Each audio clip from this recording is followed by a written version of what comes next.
এক হুজুরের সাথে এক খাদেম থাকতো। এই খাদেম হুজুর তো খাইতে পারে না, খাদেম খাই ডবল। এই ইচ্ছা খাওয়া খাইছে। ওই হুজুরের আবার ওই দিন 2 মাহফিল। তো হুজুর নামছে, এক মাহফিল থেকে উঠছে, খাইছে, জন্মের খাওয়া জানে না পরের মাহফিল আরো খাওয়া আছে। ও খাওয়ার পরে এখন চাপ দিছে নিচে। বুঝেন তো ভাই, নিচে চাপ দিলে মাথা ঠিক থাকে? কিসের হুজুর কিসের কি, কিন্তু হুজুরের গাড়ি থামায় উনি কাম সারবে, এটা কি হয়? উনি এই টেনশনে কোনো রকম অপেক্ষায় আছে হুজুর পরবর্তী কোথায় যায় নামে, আর সেখানে যায় কাম সারা লাগবে। উনার টেনশন কাম সারা, দুনিয়া একদিক এদিক একদিক। এখন যেই মাত্র গাড়ি থামছে, গাড়িতে লাফ দিয়ে নামছে। নামার পরেই সামনে দেখতেছে যে একজনে জিজ্ঞাসা করছে বাথরুম কোন দিক, বলছে এই দিক। তাকায় দেখে কি সিলভারের এক বদনা এক দোকানের সামনে রাখা আছে। সেই বদনা আবার ভরা আছে। ও আল্লাহু আকবার বলে চিল্লায় উঠছে যে বাবা, এখন যদি আমি বদনা খুঁজতে যাইতাম তো কাম এখানেই সারা। আল্লাহ আমারে নিজে বাঁচাইছে। উনি বদনা নিয়ে দৌড় দিছে। বাথরুম টাথরুম সাইডে যখন আসতেছে তখন খালি চিৎকার করতেছে, ওরে বাবা রে, গেল রে, জ্বলে গেল রে। এই করতে করতে যেই না ওই বদনালার দোকানের সামনে আসছে, বদনালা খপ করে ধরে ফেলছে। ধরে বদমাইশ আমার বদনা নিয়ে গেছে। লোকজন বলছে স্যার স্যার স্যার, এটা হুজুরের সাথের লোক, আন্দাজে তুই বদনা নিয়ে গেছে। তাই কি? ওই বলতেছে আমি কি এমনি ধরছি বদনা নেওয়ার জন্য? এই বেটা বদনা নিছে কি, বদনার মধ্যে কি ছিল জানো? কি ছিল? কয় আমি এই জায়গাতে টুপি, তসবি, বই এগুলার দোকান নিয়ে আইছি। আমি হেজাক জ্বলাবো, হেজাক জ্বালানোর জন্য আমি কেরোসিন তেল রাখছিলাম।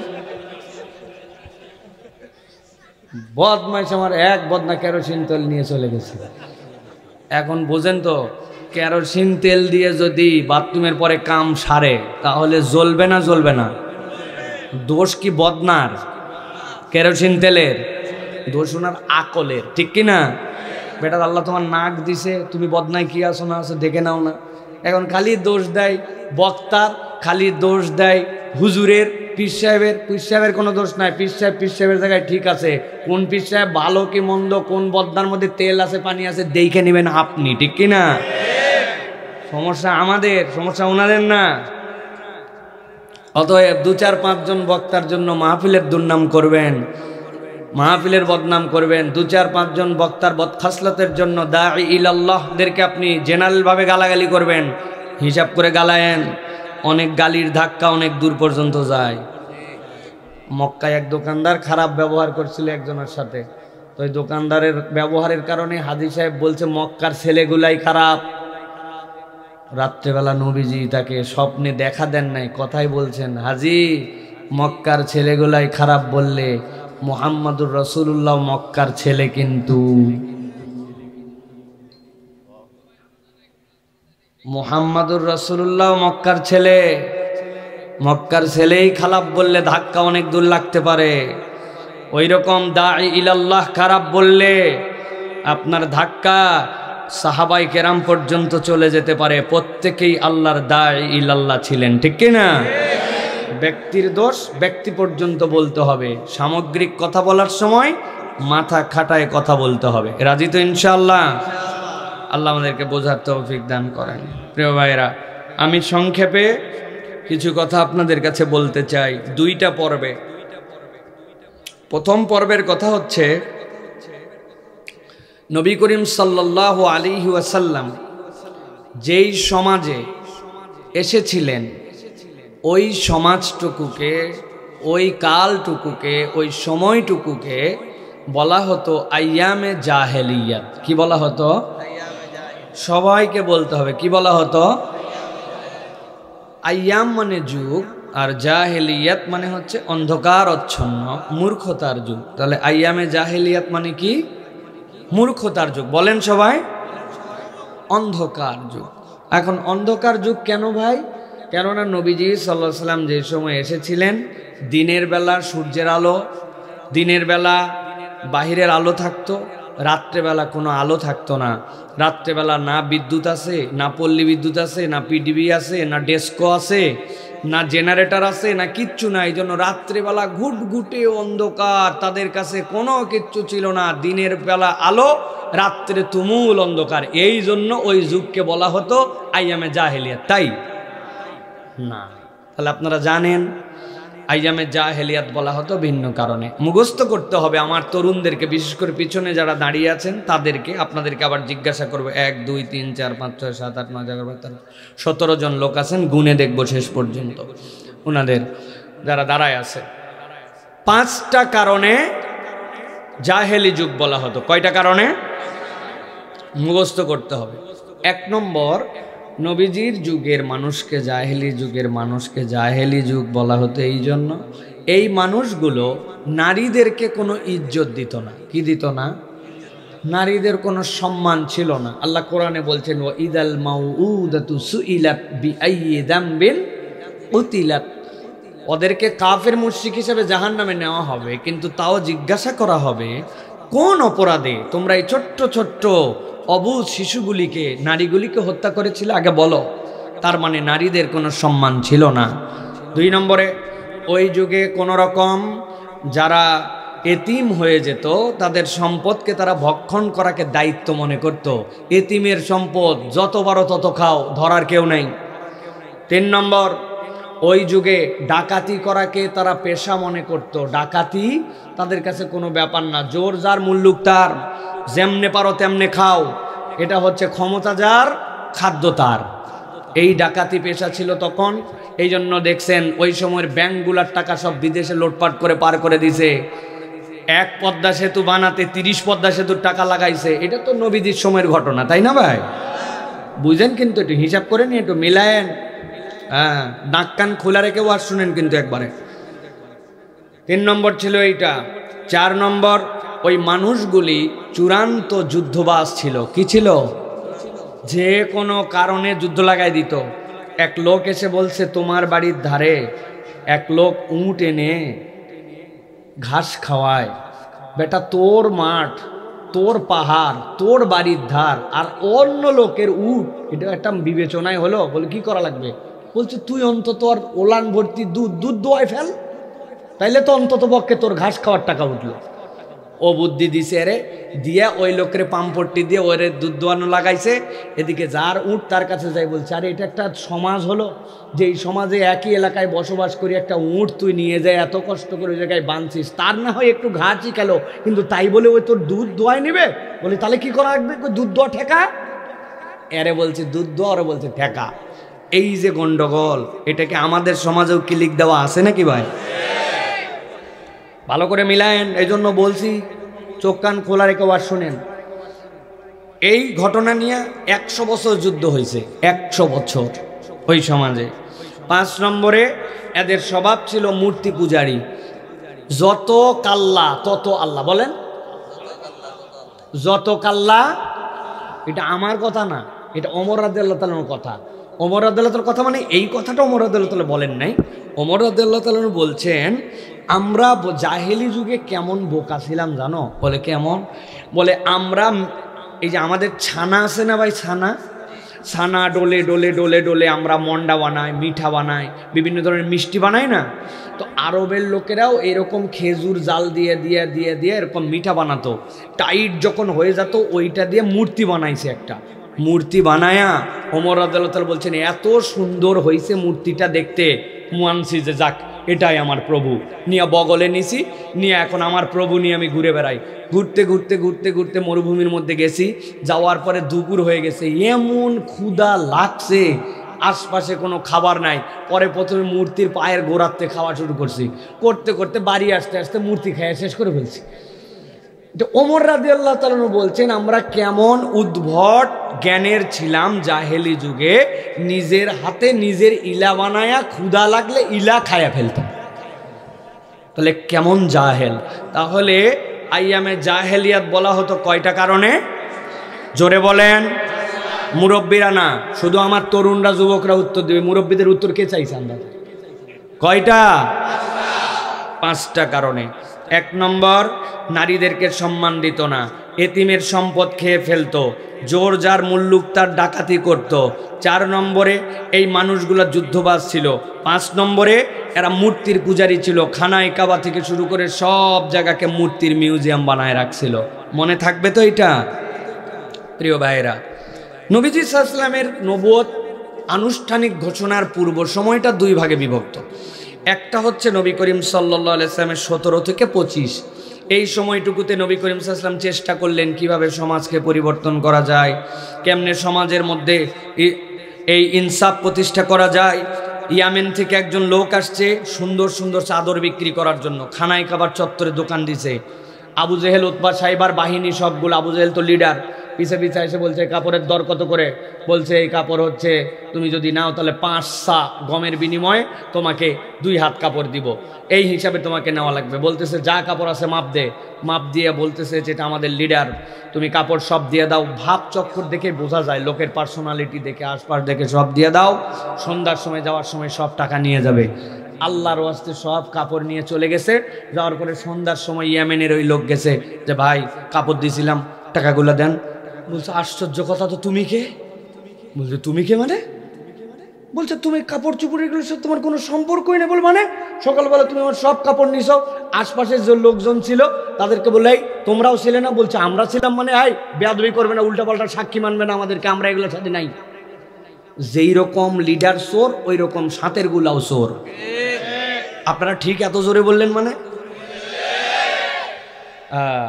এখন নবীজি তারপরে এইগুলা কেমনে এদের থেকে দূর করা যায় এই চিন্তা করছেন। 17 থেকে 25 মনে রাখতে হবে কিন্তু প্রত্যেকটা পয়েন্ট আমি যেটা যেটা বলতেছি।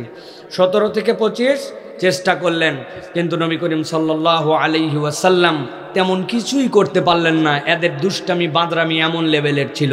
এরপরে নবীজি 25 থেকে 40 বছর এই দুনিয়ার থেকে ফারেগ হয়ে গেলেন। মক্কার থেকে ফারেগ হয়ে নবী করিম সাল্লাল্লাহু আলাইহি ওয়াসাল্লাম গারে হেরার মধ্যে অবস্থান করতে শুরু করলেন, চিন্তা করতে শুরু করলেন।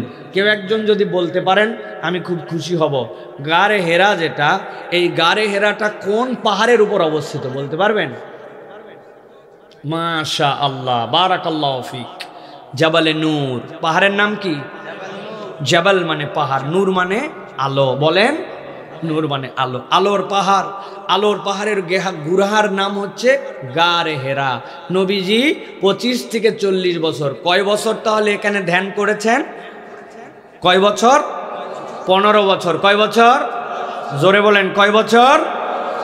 15 বছর। ভাবছিলেন কয়টা বিষয় নিয়ে? 5টা বিষয়। কয়টা? কয়টা?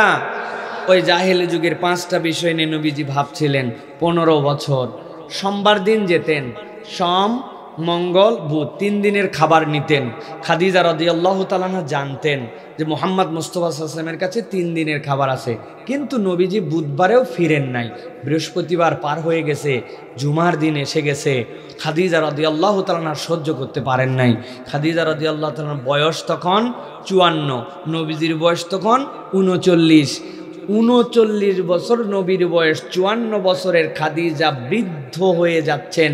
এমন সময়ে মক্কা থেকে 8 কিলোমিটার হেঁটে 2600 ফিট উঁচুতে আল্লাহর নবীর কাছে যে খাবার পৌঁছায় দিয়ে আসছেন, পৃথিবীর ইতিহাসে কেউ যদি আশেকে রসুলের কোনো নমুনা দেখতে চায়, খাদিজা রাদিয়াল্লাহু তাআলা আনহার উপরে কোনো আশেকে রসুল আসে নাই। তাবারক ছাড়া মিলাদের ঘোষণা দিলে মুসল্লি খুঁজে পাওয়া যায় না। আবার মুসল্লি নিজে নিজে কয় জিলাপি খাওয়া তাবারুক আর কত, বিরিয়ানি হলে তাও থাকা যায়, আছে না? এরা আশেকে রসুল। হ্যাঁ, বিড়ি আগে একটা টান দিয়া আবার ওই খানিকক্ষণ মিছিল দিয়ে আবার বিড়ি টান দেয়, এরা আশেকে রসুল। হ্যাঁ, তাহলে 15 বছর নবীজি এই বিষয় নিয়ে ভাবছেন। মনে থাকবে তো ইনশাআল্লাহ? আল্লাহ রাব্বুল আলামিন দীর্ঘ সময় পরে জিবরাইল আমিনকে, আল্লাহ নবীর বয়স যখন 40 বছর, আল্লাহ রাব্বুল আলামিন গারে হেরায় পাঠালেন। জিবরাইল আমিন আসলেন, আসার পরে বললেন ইন্নী বুইসতু মিনাল্লাহ, আমি আল্লাহর পক্ষ থেকে আপনার কাছে প্রেরিত হয়েছি। আল্লাহ আপনাকে পয়গম্বর হিসেবে কবুল করেছেন, আর আল্লাহ আপনার প্রতি ওহী করেছেন। আল্লাহর নবীকে সাথে সাথে জিবরাইল বলেন ইকরা। আল্লাহ নবী বলেন মা আনা বিকারিন, আমি পড়তে জানি না। জিবরাইল চাপড়ে ধরলেন, সাথে সাথে আবার ছেড়ে দিলেন ইকরা মা আনা বিকারিন, আমি পড়তে জানি না। এরপরে 3 নম্বর বারে যখন চিপে ধরে আল্লাহ নবীকে বলেন ইকরা বিসমি রাব্বিকাল্লাযী খালাক। ও আমার হাবিব, আল্লাহ আপনাকে বলেছেন ওই প্রভুর নামে আপনি পড়ুন যিনি আপনাকে সৃষ্টি করেছেন। আল্লাহ নবীর সাথে সাথে সূরা আলাকের 5টা আয়াতে কারিমা তেলাওয়াত করলেন। এই যে ঘটনা বললাম, এই ঘটনা জানে না, এই কোরআন অবতীর্ণের প্রথম বিষয়ে জ্ঞান নাই। এখানে এরকম একজন মানুষ থাকলেও হাত তোলেন যে জীবনের প্রথমে এই কথা শুনতেছেন, আছেন নাকি ভাই? সবাই জানি আমরা, কিন্তু এই জায়গাতে এই কথাই কেবল একমাত্র কথা নয়। এই জায়গার যেই কথাটি উপস্থাপনের জন্য আমি এত দীর্ঘ ভূমিকা দিয়েছি, ভালো করে খেয়াল করেন। আল্লাহর নবী দীর্ঘ 15 বছর জাহেলি যুগের 5টা বিষয় নিয়ে ভাবতেছেন, কিন্তু কখনো কি ভেবে দেখেছেন? নবীজি ভাবলেন ইয়েতিমকে নিয়ে, নবীজি ভাবলেন যুদ্ধকে নিয়ে, নবীজি ভাবলেন ওই নারীদের সম্মান নিয়ে, নবীজি ভাবলেন ওই মানুষের ডাকাতি নিয়ে, নবীজি ভাবলেন ওই মানুষগুলার মূর্তি পূজা নিয়ে। কিন্তু আল্লাহর নবীর 15 বছরের ভাবনা আর এই ওহী যেইটা আসলো সেইটার সাথে বাস্তবিক অক্ষে আক্ষরিক অর্থে দেখলে কোনো মিল নাই। নবীজি ভাবলেন কি, আর আল্লাহ বলেন ইকরা বিসমি রাব্বিকাল্লাযী খালাক। আপনার প্রতি যে ওহী দেওয়া হলো আপনি পড়েন আপনার ওই রবের নামে যিনি আপনাকে সৃষ্টি করেছেন। মুফাসসিররা ব্যাখ্যা করছেন দুনিয়ার মানুষ কিয়ামত পর্যন্ত যত সমাজ আসুক আর কোনো নবী আসবে না। আল্লাহ নবীকে খাতামুন নবীন করেছেন, ওই নবীর পরে আর কোনো নবী আসবে না। কিন্তু প্রত্যেকটা সমাজে এই 5 ধরনের অন্ধকারের কোনো না কোনো দিক এসে যেতে পারে। ওই সমাজকে যদি তুমি কিয়ামত পর্যন্ত প্রকৃতার্থে পরিবর্তন করতে চাও, তাহলে ওই সমাজ পরিবর্তনের মৌলিক সোপান হচ্ছে আল্লাহকে চিনার বিদ্যা দিয়া ওই জাতিকে শিক্ষিত করা। যেই জাতি আল্লাহকে চিনে না, কিয়ামত পর্যন্ত ওই জাতি কখনো সোনার বিশ্ব, সোনার বাংলা গঠন করতে পারবে না। ভালো করে খেয়াল করেন, যদি ওহী আসতো, হে নবী যান আপনি যুদ্ধ বন্ধের জন্য এই পলিসি নেন, আপনি যান নারীর সম্মানের জন্য এই কার্যক্রম নেন, আপনি যান এই মানুষগুলোর জন্য এই তাওহীদের দাওয়াত দিয়ে এইভাবে শুরু করেন। আল্লাহ রাব্বুল আমিন এইগুলা না বলে বলেন ইকরা বিসমি রাব্বিকাল্লাযী খালাক খালাকাল ইনসানা মিন আলাক ইকরা ওয়া রাব্বুকাল আকরাম আল্লাযী আল্লামা বিল কলাম আল্লামাল ইনসানা মা লাম ইয়ালাম। আল্লাহ বলছেন আমি বান্দাকে ওই বিদ্যাই শিখাইছি যেই বিদ্যা বান্দা জানতো না, কিন্তু ওই বিদ্যা বান্দা যদি আবিষ্কার করে আর সেটার সাথে যদি রবের পরিচয় না থাকে, যত বড় শিক্ষিত তত বড় ডাকাত হবে, যত বড় শিক্ষিত তত বড় নাস্তিক হবে। কিন্তু আল্লাহকে চিনে যদি অনাবিষ্কারকে আবিষ্কার করে, ওই ব্যক্তি তত বড় আল্লাহর ওলি হবে। আপনি ঠিক বললেও ঠিক, না বললেও ঠিক, এটাই বাস্তবতা। আমি আপনাদের কাছে জিজ্ঞাসা করতে চাই, এই দেশকে যারা ফতুর বানানোর চিন্তা করলো, এই দেশের টাকা বিদেশে পাচার করে দিল, এই দেশের ব্যাংকগুলোকে হাওয়া করে ফেলে দিল, এই দেশের ভাগ্যাকাশকে যারা অন্ধকার বানায় ফেললো, যারা রাস্তা খেয়ে ফেললো, পুল খেয়ে ফেললো, ব্রিজ খেয়ে ফেললো, একদম চুপ করে থাকবেন না, বুঝে উত্তর দেন। এরা কি অশিক্ষিত না শিক্ষিত? এরা কি পড়ালেখা জানে না জানে? তাহলে জানা লোক এই কাজ করলো কেমনে? জানা লোক এই কাজ করলো এই জন্য যে এরা আসলে প্রকৃতার্থে রবকে চেনে না, ঠিক কিনা? রবকে চিনলে কখনো এই কাজ করা সম্ভব নয়, এটা প্রমাণিত সত্য। আপনি সিসি ক্যামেরা লাগাইছেন, আপনি প্রযুক্তিতে আপডেট করছেন, এগুলো একটা আপনার কাজ দিবে না। যত বড় প্রযুক্তি হয়েছে তত বড় চোর হয়েছে, তত বড় ডাকাত হয়েছে, দেশকে অন্ধকার করে দিছে এরা। প্রযুক্তির নাম দিয়ে ওই প্রযুক্তিকে ফাঁকি লাগাইছে। আপনার যে ক্যামেরা লাগাতে লাগবে 1 লাখ, ওই ক্যামেরা লাগাইছে 10 লাখ টাকায়। আবার 10 লাখ টাকা দিয়ে যে বাঁচাতে পারছেন, বাঁচার নাই, ওইখানেও দুর্নীতি করছে। আরে আমরাই তো সাক্ষী, আপনারাও সাক্ষী। পাসপোর্ট অফিসে গেছি না, পাসপোর্ট অফিসে কাজ করার জন্য গেছি, পাসপোর্টে কাজ করায় না। লোকজন আমাকে আগেই বুদ্ধি দিছে, হুজুর প্রস্তুতি নিয়ে যায়েন। আমি চিন্তা করছি প্রস্তুতি মানে কলম কাগজ, ওখানে সই টই করা লাগবে, তাই তো না? জি না, আপনারা যা বুঝছেন আমিও তাই বুঝছি। প্রস্তুতি আমি নিয়ে গেছি, তারপরে দোতলায় অফিসে গেলে ঘুরাই, কোনো প্রস্তুতি খায় না, শুধু ঘুরাই। অনেকক্ষণ ঘুরানোর পরে বলছে নিচে চলেন। নিচে যখন আসবো 1 ধাপ সিঁড়ি, মধ্যে ল্যান্ডিং, এরপর আরেক ধাপ সিঁড়ি। এই ল্যান্ডিংয়ের এই জায়গায় এসে বলতেছে মাল বের করেন। আমি বললাম এই ব্যাক কল, এতক্ষণ উপর থেকে ঘুরতেছি, পুরাটা ঘুরায় তুই এই জায়গায় আর মাল বার করে, আমি তো কখন থেকে দেওয়ার জন্য রেডি, 1 ঘন্টা তুমি আমার পাবাও ঘুরালে কেন?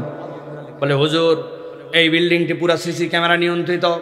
আমরা মনিটরে চেক করে দেখছি, পুরা বিল্ডিংয়ের সব জায়গাটা সিসি ক্যামেরার মধ্যে আসে, খালি এই জায়গাটা ধরে না। যেই জায়গাটা ধরে না ওই জায়গায় এসে দুর্নীতি করে। তো ওই লোক যদি জানতো কিরামান কাতিবিনা ইয়ালামুনা মা তাফআলুন, তোমার দুই কাঁধের মধ্যে তোমার দুজন ফেরেশতা নির্ধারিত করা আছে, এই ফেরেশতাগুলি তোমার কাজ দেখতেছে, এই বোধ যদি হৃদয়ের মধ্যে জাগে, আর আল্লাহর কোরআনের আইন তারপরেও যদি চুরি করার পরে চোর ধরা পড়লে কি শাস্তি হবে, এই দুয়ের সমন্বয়ে যদি সমাজ চলে তাহলে চোর বাড়বে না কমবে? আমার কথা নয়, আল্লাহর কথা। আল্লাহ বলছেন ওয়া কাযালিকা ওয়াহাইনা ইলাইকা রূহাম মিন আমরিনা। ঠান্ডা মাথায় ভূমিকাটা বোঝেন। আল্লাহ বলছেন আমি একজন অথেন্টিক ফেরেশতা, যাকে আমি রব্বুল আমিন রুহুল আমিন বললাম, তার মাধ্যম দিয়ে আপনার কাছে কোরআন দিয়েছি। আল্লাহ বলছেন আপনাকে যে কোরআন দিলাম, আপনাকে আমি রব্বুল আমিন যে ওহী দিলাম, আপনাকে নবী আগের থেকে আমি হেদায়েতের উপর রেখেছি, কিন্তু আপনি চূড়ান্তভাবে ঈমান কি জিনিস, কিতাব কি জিনিস আপনি জানতেন না। আল্লাহ বলছেন মা কুনতা তাদরি মাল কিতাবু ওয়ালাল ঈমান, আপনি ঈমান কাকে বলে আপনি প্রকৃতার্থে জানতেন না। আপনাকে আমি ওহী দিলাম, ঈমান দিলাম, কিতাব দিলাম, কিন্তু আল্লাহ বলছেন যা দিলাম এইগুলা যদিও আপনি ঈমান দেখতেছেন, কিতাব দেখছেন, কিন্তু আমি আল্লাহ আপনাকে কি দিয়েছি জানেন? ওয়ালাকিন জাআলনাহু নূরা, আমি আল্লাহ আপনাকে দিয়েছি একটা আলো, আল্লাহর পক্ষ থেকে উদ্ভাসিত একটা আল্লাহর পক্ষ থেকে নূর আপনাকে দান করা হয়েছে। তাহলে আমাদের ঈমান, আমাদের কোরআন হচ্ছে আমাদের জন্য আলো, ঠিক কি না? যারা ঠিক বলছেন, এখন থেকে বাড়িতে যখন যাওয়ার পরে দেখবেন সন্ধ্যার পরে বিদ্যুৎ চলে গেছে, লোডশেডিং, সাথে সাথে কোরআন মজিদটা এরকম করে ফাঁক করে খুলবেন, খোলার পরে টেবিলের উপর রাখবেন, আলমারির উপর রাখবেন, তাহলে দেখবেন আপনার বাড়ি পুরো ফকফক আলো। তাই তো? কেন? আপনি যে একটু আগে বললেন হ্যাঁ ঠিক, ওয়ালাকিন জাআলনাহু নূরা, আল্লাহ আপনাকে নূর দিয়েছেন। ভালো করে বোঝেন, কোরআন নূর, কিন্তু এটা আপনি আমি বুঝি না। জীবনে এখানে যদি একজন রুগী থাকেন যার হাত ভাঙছে, পা ভাঙছে, মাথা ভাঙছে, এরকম যদি কোনো রুগী থাকেন আর জীবনে একবার এক্সরে করা লাগে, এরকম লোক আছেন ভাই? জীবনে এক্সরে দেখছেন, এমআরআই, সিটি স্ক্যান দেখছেন, আপনার হাত ভেঙে গেছে, ডাক্তারের কাছে নিয়ে গেছেন, ডাক্তার আপনারে তেনামেনা পেঁচায় আপনারে বিদায় করে দিবে না। ডাক্তার বলবে যাও আগে এক্সরে একটা করে নিয়ে আসো। আপনি এক্সরে করে নিয়ে আসছেন, হাড়টা একটা কালো ফিল্মের মধ্যে দেখা গেছে, এই হাড্ডি এদিকে গেছে, এই হাড্ডি ওদিকে। ওইটা দেখার পরে ডাক্তার আপনার ট্রিটমেন্ট শুরু করে। আপনি যখন এক্সরে করছেন, আপনার এক্সরে আপনি দেখেন নাই কেমনে কি হলো, খালি নিয়ে যাওয়ার পরে বললো জোরে করে শ্বাসটা নেন, শ্বাস টানার পর নিঃশ্বাস বন্ধ করেন, এরপরে 3 সেকেন্ড পরে ছেড়ে দিতে বললো। কালো একটা ফিল্ম দিল, ফিল্মের মধ্যে আপনার বুকের হাড্ডি ভাঙছে না মাথা ফাটছে নাকি হাত ভাঙছে আপনি দেখে ফেললেন। ওই যে একটা এক্সরে, যে এক্সরে আপনি চোখে দেখতে পান না। আল্লাহ বলছেন জাহেলি যুগের যেই 5টা অন্ধকারের কথা বললাম, আমি নবী আপনাকে বললাম ওয়ালাকিন জাআলনাহু নূরা নাহদি বিহি মান নাশাউ মিন ইবাদিনা ওয়া ইন্নাকা লাতাহদি ইলা সিরাতিম মুস্তাকিম। আমি আল্লাহ আপনাকে জান্নাতে যাওয়ার রাস্তার এমন একটা আলো দিলাম, ওইটা দিয়ে আপনার যে বান্দাকে ইচ্ছা আমি আমার সে বান্দাকে হেদায়েত দিব। তুমি দেখতে পাও না, কিন্তু তোমার ঈমান আর তোমার কিতাব তোমার কাছে এমন আলো, যে আলো ছাড়া সমাজকে কখনো আলোকিত করার অন্য কোনো পথ নাই, কোনো পথ নাই। আপনাকে স্বীকার করে বসতে হবে যে আমি যেই কোরআনের আলোচনায় বসেছি, আমি যে হালাকায় এসেছি, এটা আমার জন্য আল্লাহর পক্ষ থেকে অদৃশ্য আলো। অবশ্যই এটার দ্বারা আমার কল্যাণ হবেই হবে। এই ঈমান করলে আল্লাহ আপনার জন্য উপকার দিবেন, ঈমান না করলে আপনার এই উপকার আসবে না, আপনার পাত্র গর্ব, ঠিক কি না? আপনাকে বিশ্বাস করতে হবে। আল্লাহ কোরআনে বলছেন, আমার কথা না, ফাযাক্কির ফা ইন্না যিকরা। আজকে শরীর ভালো না, এই জন্য লম্বা লম্বা লাইন মতো থাকার চেষ্টা করতেছে। আমার আলোচনা আবার শুরু হলে এর মানে ডান বা অনেক দিক বেঁকে যায়। আজকে আপনারা যেন এই কথাগুলি সুন্দর করে মাথার মধ্যে নিতে পারেন। তাহলে আমরা প্রাথমিক চ্যাপ্টারে আপনাদের কাছে এটা বুঝাতে পেরেছি বলে বিশ্বাস করি যে জাহেলি যুগ বলা হতো কয়টা কারণে, বলতে হবে কয়টা কারণ। নবীজি তার জীবনের নবুয়ত পূর্ব জীবনে কয়টা ভাগে ভেবেছেন? দুইটা ভাবে। একটা ভাবের বয়স ছিল 8 বছর, আরেকটা ছিল 15 বছর। 15 বছর ভেবেছেন 5টা বিষয়। কয়টা বিষয়? কিন্তু কোরআনুল কারীম এসেছে সূরা আলাকের প্রথম 5 আয়াত। কিন্তু আল্লাহ বলছেন কোরআনকে আমি আপনার জন্য দিয়েছি নূর হিসাবে। এই নূরের দায়িত্ব কিয়ামত পর্যন্ত ওই 5টা সমস্যা যেখানে, ওইখানে ওই আলো ফেলে সেটাকে কারেকশন করে দেওয়া। শর্ত কি? শর্ত হচ্ছে ওইটাকে গ্রহণ করার মতো নিজেকে তৈরি করতে হবে, ঠিক কি না? এই শেষটা খালি ঠিক যে বলছেন এটা মনের ইমানের সাথে যায় নাই, ঠিক বলে ফেলছি। এইটা একটা বুঝ দিয়ে আমি আমার দ্বিতীয় চ্যাপ্টারে প্রবেশ করব। এইটার বুঝটা খুব সহজ। আমার কাছে ছোট্ট একটা গল্প আছে, সারা জীবন আর ভুলবেন না, তাহলে বুঝে ফেলবেন আপনারা। আমি একবার মাহফিলে যাচ্ছি, আপনাদের এই দিক দিয়ে না, এই দিক দিয়ে পদ্মা হয়েছে, মানিকগঞ্জ দিয়ে ঝিনাইদহ, ওই দিক দিয়ে যেতে হয় ফেরিতে। আপনারা গেছেন কখনো? ফেরিতে উঠছেন? এই এলাকার লোক যদি ফেরি না চেনে তাহলে মুসিবত, ঠিক না ভাই? এ অনেককে খুঁজে পাওয়া যাবে ফেরির কোনো না কোনো ব্যবসার সাথেও জড়িত ছিল, বাপদাদার কেউ না কেউ, ঠিক না ভাই? আমি অনেক চিন্তা করছিলাম, আহারে এদিক দিয়ে যখন যাওয়ার সময় 48 ঘন্টা বসে থাকা লাগতো অনেক সময়। আহা, কি পরিমাণ ডিম ব্যবসা করে কোটি কোটি টাকার মালিক হয়েছে, এগুলো লোক কি করে খাবে? পরে চিন্তা করতাম, কত দালালি করছে, কত মানুষের কষ্ট দিছে এদিককার লোক। আল্লাহ রাব্বুল আলামিন সকলকে ক্ষমা করে দেখ। প্রিয় ভাইয়েরা, তো এখন ফেরিতে আমি যাব ঝিনাইদহ, আসরের ওয়াক্ত কাছাকাছি। কোনো রকম আমি ফেরিতে গাড়ি উঠছে আমার। উঠার পরে আপনারা তো ভালোই জানার কথা, ফেরির ছাদের উপর নামাজের জায়গা, ঠিক না ভাই? আমি লাফ দিয়ে উঠে গেছি ফেরির ছাদে। উঠার পরে মোবাইলটা হাতে নিয়েছি। মোবাইলটা হাতে নিয়ে মোবাইল থেকে কম্পাস বের করলাম। এই যে কম্পাস বের করে, যে আপনাদের এখানে যেরকম কিবলা হচ্ছে এরকম, তাই তো? দেখে 2 রাকাত নামাজ পড়ে ফেলছি। 2 রাকাত নামাজ পড়ে আমি চুপচাপ বসে আছি। একটু দেখি পাশে, ডান পাশে এই জায়গায় একটা লোক আছে। ওই লোকটা শুধু আমার দিকে তাকায় ছিল। এখন অপরিচিত লোক যদি অনেকক্ষণ তাকায় থাকে একটু বিব্রত লাগে, ঠিক না ভাই? আমি চাচাকে সালাম দিলাম, আসসালামু আলাইকুম চাচা, কিছু বলবেন? মুরব্বী বলতেছে, বাবা কি বলবো, তুমি অবাক করে দিছো। আমি চিন্তা করলাম জীবনের প্রথম দেখলাম আপনার, কেমন অবাক করে? অবাক? চাচা কেমন অবাক করলাম? বলছে, বাপ তুমি নামাজ পড়ার আগে আমিও নামাজ পড়ার জন্য উঠছিলাম। আমি নামাজ পড়ার পর একজনকে জিজ্ঞাসা করলাম যে, বাবা কেবলা কোন দিক? বললো, চাচা এই দিক। আমার একটু সন্দেহ হলো, হওয়ার পর আরেকজনের কাছে জিজ্ঞাসা করলাম কেবলা কোন দিক? এই দিক। সাংঘাতিক কথা, 3 সেকেন্ডের মধ্যে কেবলা এত দূরে কেমনে হয়? পরে একজনের কাছে জিজ্ঞাসা করলাম, বাবা কেবলা কোন দিক? বলছে, চাচা আমি ফেরির লোক, এই দিক।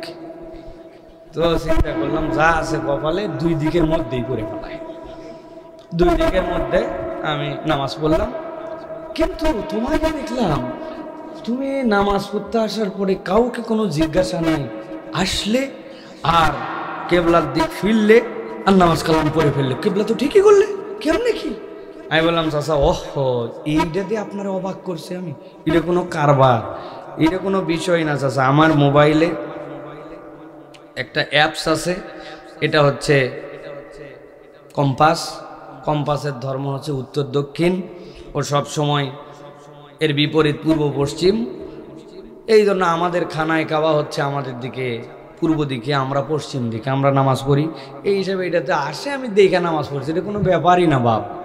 বলছি, রে সর্বনাশ, আমিও তো বিভিন্ন জায়গায় যাই, মুসাফির অবস্থায় নামাজ পড়ি, তো তুমি কি বাবা একটু আমার এই জিনিসটা ঠিকঠাক করে দিবা কিনা? আমি চিন্তা করলাম সোয়াব কামানোর এটা একটা সুযোগ, কারণ আদাল্লু আলাল খাইরি কাফাইলিহি। আমি যদি তাকে একটা সঠিক জিনিস দেখাই দেয়, উনি যতবার কেবলা ঠিক করে নামাজ পড়বে আমি ততবার সোয়াব পাবো। আমি বললাম, চাচা আমার মোবাইলে নেট আছে, আমার হটস্পট আছে, আপনি কোনো চিন্তাই করেন না, আপনার এটা সেট করে 2 মিনিটে দেখায়া আমি আপনারে দেখাই দেবো কেমনে নামাজ কেবলা ঠিক করা লাগে। মুরব্বী খুশিতে পকেটে মোবাইল বাইর করে আমার হাতের মধ্যে দিয়ে দিছে। উনার পকেটের থেকে হাতে মোবাইল নিয়ে এতক্ষণ তো উনি অবাক, এখন তো আমি অবাক। উনি হাতে দিয়েছে আমার নোকিয়া 3220। আপনার বুঝে থাকলে বলেন ভাই, নোকিয়া 3220 বাটন মোবাইল, এই মোবাইলে কি গুগল প্লে স্টোর আছে ভাই? আছে? এতে কোনো অ্যাপস উঠানো যাবে? ডাউনলোড? ভালো করে খেয়াল করেন ভাই, কোরআনের জায়গায় আছে ওয়ালাকিন জাআলনাহু নূরা। জাহালতের জায়গাতে থাকবে, ওটাকে আলোতে রিপ্লেস করা যাবে। কিন্তু আপনাকে প্রথমে ওই কোরআনকে ধারণ করার জন্য নিজে আমি কোরআনের ধারণকারী কিনা আপনাকে আগে উপযুক্ত হতে হবে, যে আমি কি অ্যান্ড্রয়েড না বাটন? আমি হয়ে আসি বাটন, খালি বলি হ, তাইলে কোনোদিন কাজ হবে ভাই? কোরআন পড়ে না, কোরআন বুঝে না, কোরআনের কাছে আসে না, কোরআনকে মহাব্বত করে না, কোরআন অনুযায়ী সমাজ সলুকের পক্ষে আন্দোলন করে না, দৌড়ায় আরেকজনের পক্ষে, হ্যাঁ দৌড়ায় আরেকজনের পক্ষে স্লোগান মারে, স্লোগান দেয় আবার কি আমার ভাইয়ের চরিত্র ফুলের মতো পবিত্র, নামাজ পড়েনি বিগত 40 দিন, ফজরেরটা জামাতে এক ওয়াক্ত। এর পিছে আপনি দৌড়ান, ওই সমাজের অবকাঠামোকে নিয়ে আপনি ভাবেন, ওয়াজ মাহফিলেও আসেন, আসার পরে চিন্তা করেন হুজুররা ওয়াজ করে একটু সোয়াব কামাই করে যায়। এই সোয়াব কামাই দিয়ে সমাজ পরিবর্তন করতে পারবেন না, ঠিক কিনা? আগে আজকের থেকে মনে রাখবেন আমি কি, আমার লেভেলটা কি, আমি কি আমাকে কোরআনের আলোকে অ্যান্ড্রয়েড বানাতে পারছি কিনা। যদি না পারেন তাহলে এই সকল ফাঁপড়বাজি দিয়ে কোনো কাজ হবে না, ঠিক কিনা? আল্লাহ আমাদেরকে বোঝার তৌফিক দান করে বলেন আল্লাহুম্মা আমিন। তাহলে আমরা প্রথম চ্যাপ্টার শেষ করেছি, এই অনুযায়ী দ্বিতীয় চ্যাপ্টারে কিছু কথা বলতে চাই। আছেন আপনারা ভাই? সুবহানাল্লাহ, প্রায় 40-45 মিনিট হয়ে গেছে। আছেন আপনারা? শুনবেন আপনারা কথা? কারা কারা আছেন দেখি হাত তোলেন। আছেন আপনারা? হাত নামান। হাতগুলা যে তুলছেন আপনারা, হাতগুলা তোলা হয়েছে ভাই? হ্যাঁ, আমরা তো একই ডিস্ট্রিক্টের মানুষ, ঢাকার মানুষ না?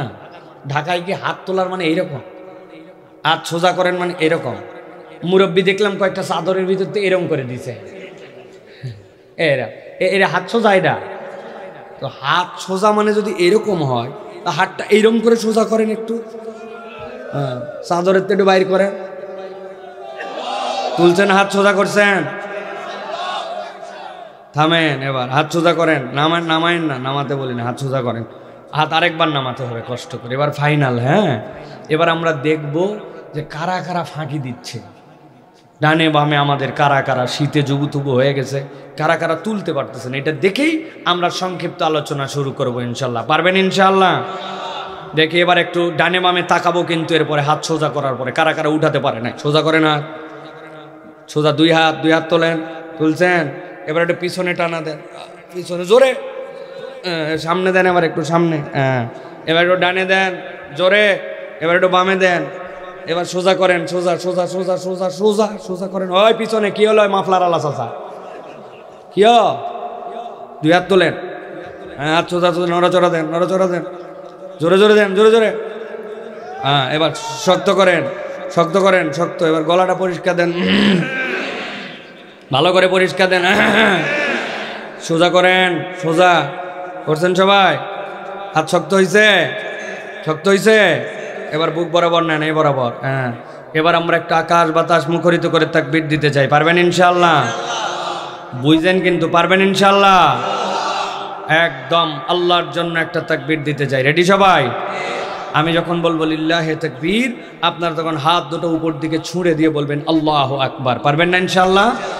পারবেন ইনশাআল্লাহ? থেকে আকাশ বাতাস মুখরিত করে একটা তাকবীর দেন, লিল্লাহে তাকবীর, লিল্লাহে তাকবীর। আল কোরআনের আলো, আল হাদিসের আলো, তোমার নেতা আমার নেতা, তোমার নেতা আমার নেতা, আলেম ওলামা যেখানে,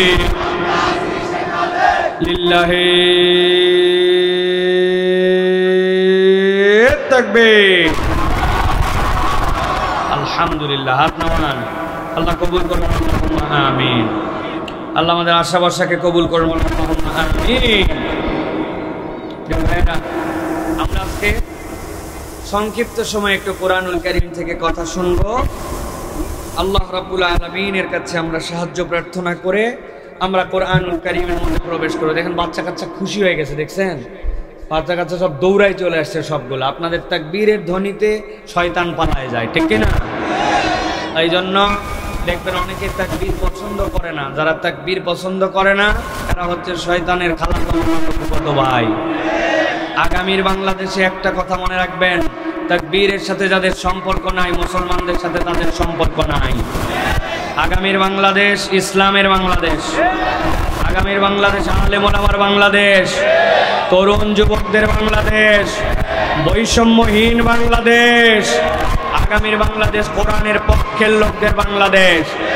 আল্লাহু আকবারের সাথে সম্পর্ক আছে যাদের, তাদের সাথে সম্পর্ক আমাদের, ঠিক না? আর তুমি যত বড় হেডামওয়ালা হও, তোমার দলীয় স্লোগানে, পার্টির স্লোগানে, তোমার নেত্রীর স্লোগানে, নেতার স্লোগানে তুমি আল্লাহু আকবার বলতে পারো না, তোমার সাথে আমার সম্পর্ক নাই। ও মুরব্বীরা ঠিক বললেও ঠিক, না বললেও ঠিক। কারণ 55 বছর ওনাদেরকে আমরা দেখছি, ওনাদের দ্বারা কাজ হয় নাই। ওনারা খালি জায়গা মতো ওই চা আর 2 বিড়ির বদলে ইমান বেচ চালায়, ঠিক না? পরিবর্তন আমরা আনছি, আমাদেরকে ধরে রাখতে হবে, ঠিক না? তরুণরা মজবুত থাকো, মুরব্বীদেরকে পিছন দিয়ে ঠেলায় আমরা সামনে নিয়ে যাবো ইনশাআল্লাহ। রাজি তো ইনশাআল্লাহ? জান্নাত না যাওয়া পর্যন্ত কোনো থামা নাই, ঠিক না? চাচা আপনি কি আপন জান বাঁচা সেই দিন শেষ, এখন ইসলাম বাঁচা আগে। আপন জান বাঁচা কি এর বাঁচা? আমরা ইসলামের পক্ষে থাকবো ইনশাআল্লাহ। আল্লাহ যেন আমাদেরকে কবুল করেন। চলেন আমরা কোরআনুল কারীমের মধ্যে প্রবেশ করে, আমি আর বেশি কথা বলবো না।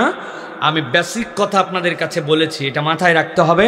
এখন আমাদের কিছু আমলি কথা বলবো আমরা ইনশাআল্লাহ। সকলেই একদম রিল্যাক্স করে বসেন, হ্যাভ এ রিল্যাক্স, একদম ঠান্ডা মাথায় বসেন। একটু আমরা একটুখানি রিল্যাক্স করে একটু কোরআন থেকে কথা শুনি, বিতাড়িত শয়তান থেকে আশ্রয় প্রার্থনা করে সমস্বরে আমার সাথে একজনও মুখ বন্ধ রাখবেন না। সকলে পড়েন আউযু বিল্লাহি মিনাশ শাইতানির রাজিম, বিসমিল্লাহির রাহমানির রাহিম। ইন্নাল মুত্তাকিনা ফি জান্নাতিন ওয়া উয়ুন উদখুলুহা বিসালামিন আমিনিন। আল্লাহ রাব্বুল আলামিন বলছেন, দুনিয়ার মানুষ ভালো করে বোঝো, আমি যত সৃষ্টি দুনিয়ায় করেছি সব সৃষ্টিগুলা 3টা বেসিক ভাগে বিভক্ত। 1 নম্বরে আল্লাহর সৃষ্টি, যেই সৃষ্টিগুলা ক্ষণস্থায়ী। আরেকটা আল্লাহর সৃষ্টি, সেইটা হচ্ছে দীর্ঘস্থায়ী। আর একটা আল্লাহর সৃষ্টি, সেটা হচ্ছে চিরস্থায়ী। ক্ষণস্থায়ী সৃষ্টিগুলা কি? আপনার পাশে দেখেছেন একটা ছাগল জন্মগ্রহণ করেছে, খেয়ে ফেলেছেন। মুরগি একটা বড় হলো, জবাই করে খাওয়া শেষ। গাছ একটা বেড়ে উঠলো, গাছটা শেষ। পুকুর থেকে মাছ ধরলেন, মাছগুলো শেষ হয়ে গেল, খেয়ে ফেললেন। এইগুলো আপনার সামনে আসলো, আপনার সামনে চলে গেল। এইটা আল্লাহ রাব্বুল আলামিনের ক্ষণস্থায়ী সৃষ্টি, আল্লাহর নির্দেশেই, কিন্তু এদের স্থায়িত্ব কাল দীর্ঘ নয়। আরেকটা দীর্ঘস্থায়ী সৃষ্টি, মাথার উপরের আকাশ। ওই যে কবে থেকে সৃষ্টি হয়েছে আমার জানা নাই। ওই সূর্য, ওই তারা, ওই যে নদী প্রবাহমান, ওই সমুদ্র রাজি, এইগুলা আল্লাহ রাব্বুল আলামিনের দীর্ঘস্থায়ী সৃষ্টি আছে, আবার থাকবে, কিন্তু কখনো আল্লাহর নির্দেশ আসলে শেষ হয়ে যাবে।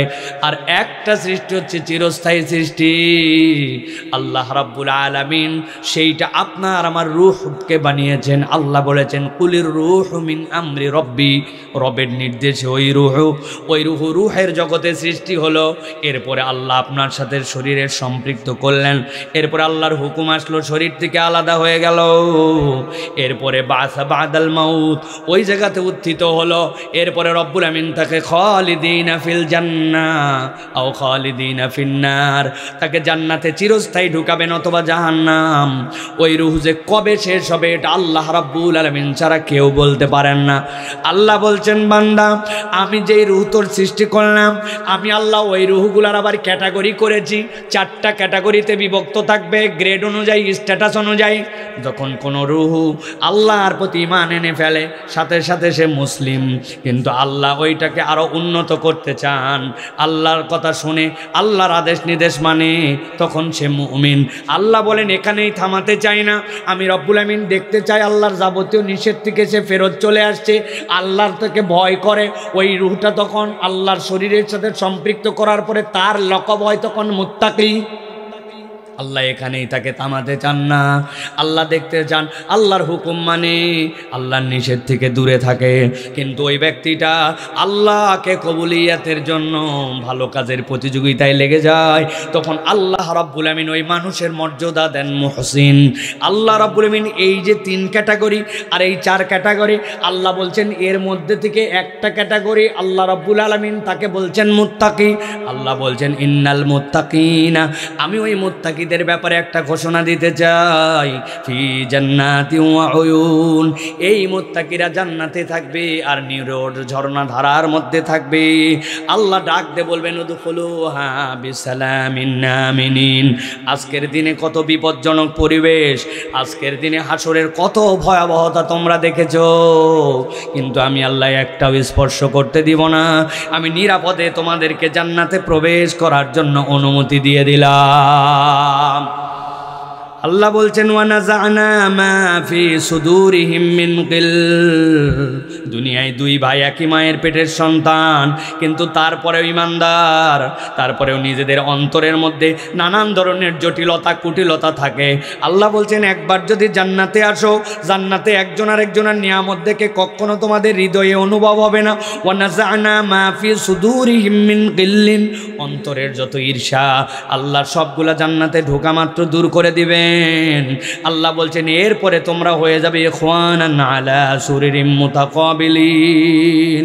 আল্লাহ রাব্বুল আমিন চেয়ারে বসায় সামনে সামনে তোমাদেরকে হাজির করবেন, তোমরা ভাই ভাই হয়ে জান্নাতের নাজ নিয়ামত সবাই মিলে উপভোগ করবে। সুবহানাল্লাহ। আল্লাহ বলছেন লা ইয়ামাসসুহুম ফিহা নাসাবুন, দুনিয়ায় তুমি খেলা দেখতেছো, খেলা দেখতে দেখতে দেখতেছো 6 বলে 6 রান লাগবে, তোমার দলের হাতে আরো 3 উইকেট আছে, এখন মনে হচ্ছে আমার দল জিতেই যাবে, কিন্তু 3 ঘন্টা টানা খেলা দেখে মুখে হাই উঠে গেছে, ক্লান্তি এসে গেছে, আর কখন শেষ হবে? যত আনন্দের জিনিস হোক তোমার ক্লান্তি আসে। আল্লাহ বলছেন লা ইয়ামাসসুহুম ফিহা নাসাবুন, একবার যদি ওই জান্নাতে ঢোকো কখনো ক্লান্তি তোমাকে গ্রাস করবে না। ওমা হুম মিনহা বিমুখরিজিন, আল্লাহ বলছেন কখনো ওই জান্নাত থেকে তোমাদেরকে বের করা হবে না। আল্লাহ বলছেন নবী আপনি এবার জানাই দেন, নাব্বি ইবাদি আন্নী আনাল গফুরুর রহিম, আমার বান্দা ঢাকার বুকে বসে বসে ভাবতেছি আহারে জান্নাত, আহারে ওই জান্নাতে গেলে এই নিয়ামত পাবো, কিন্তু আমার আমলের দিকে যদি তাকায় আমার তো গুনাহ খাতায় জিন্দেগি ভরা। আজকে সকাল থেকে আমার যে গুনাহ জনগণ যদি জেনে ফেলতো, আর কপাল দিয়ে যদি লেখা উঠতো, পরে আসি তো জুব্বা, পরে আসি টুপি, মুখের মধ্যে তো সাদা দাড়ি, কিন্তু একটা মহিলা সামনে দিয়ে চলে যাওয়ার পরে মনের যে অবস্থা হয়েছিল, গোপনে যে পাপ করছিলাম, কান যে গুনাহ করছিল, মোবাইলে যে গুনাহ দেখছিলাম, ছোটবেলার অবস্থা যেমন ছিল, 3 বছর হলো না একটু পরিবর্তন হয়েছি, আগের জীবন ক্যারেক্টার, এইগুলা সব কিছুর দিকে তাকালে আমি সামনে শুধু অন্ধকার আর অন্ধকার দেখি। আল্লাহ বলছেন নাব্বি ইবাদি, ও আমার হাবিব আপনি আমার বান্দাদের কাছে খবর পৌঁছায় দেন, আন্নী আনাল গফুরুর রহিম, বান্দাকে জাহান্নামে নেওয়ার জন্য আমি সৃষ্টি করি নাই, আমি আমার বান্দাকে দয়া করে ক্ষমা করে আমি আমার বান্দাকে জান্নাতে নিতে চাই। তাহলে রব্বুল আলামিন আপনাকে আমাকে জান্নাতে নিতে চান, আর আপনার আমার গুনার কোনো শেষ নাই। এই 2 কথাই কি আমরা একমত? এই 2 কথাই কি একমত আমরা? আমাদের গুনাহ খাতায় ভরা জীবন, আর আল্লাহ আমাদেরকে জান্নাতে নিতে চান, ঠিক কিনা ভাই? প্রিয় ভাইয়েরা, আল্লাহ রাব্বুল আমিন বলছেন ওই বান্দাগুলোর জন্য যারা এটা স্বীকার করলো, খেয়াল করেন কিন্তু কথা, আল্লাহ বলছেন আফালা ইয়াতুবুনা ইলাল্লাহ, তোমরা কি আল্লাহ রাব্বুল আমিনের কাছে ফেরত আসবে না? ওয়া ইস্তাগফিরুনাহু, আর তার কাছে কি ক্ষমা চাইবে না? ওয়াল্লাহু গফুরুর রহিম, তোমরা যদি আল্লাহর কাছে ক্ষমা চাও আর আল্লাহর কাছে ফেরত আসো, আল্লাহ বলছেন আমি রব্বুল আলামিন বান্দাকে ক্ষমা করে দিব। আল্লাহ বলছেন নবী জানান জানান, আমার বান্দাকে জানান, কুল, হে নবী আপনি বলে দিন, ইয়া ইবাদিয়াল্লাযীনা আসরাফু, ও আমার বান্দারা তোমরা যারা বাড়াবাড়ি করছো, আমরা কি বাড়াবাড়ি করছি কিনা? আল্লাহ বলতেছেন তোমরা যারা বাড়াবাড়ি করেছো, আলা আনফুসিহিম, তোমাদের অন্তরের উপরে, তাদের অন্তরের উপরে, লা তাকনাতু মির রাহমাতিল্লাহ, আল্লাহর রহমত থেকে নিরাশ হইস না বান্দা। ইন্নাল্লাহা ইয়াগফিরুয যুনুবা জামিআ, বান্দা তোর যত গুনাহ আল্লাহ বলছেন সব গুনাহ ক্ষমা করতে পারেন যিনি, তিনি তোর রব আল্লাহ। ইয়াগফিরুয যুনুবা জামিআ, তিনি তোর সব ক্ষমা করতে পারেন।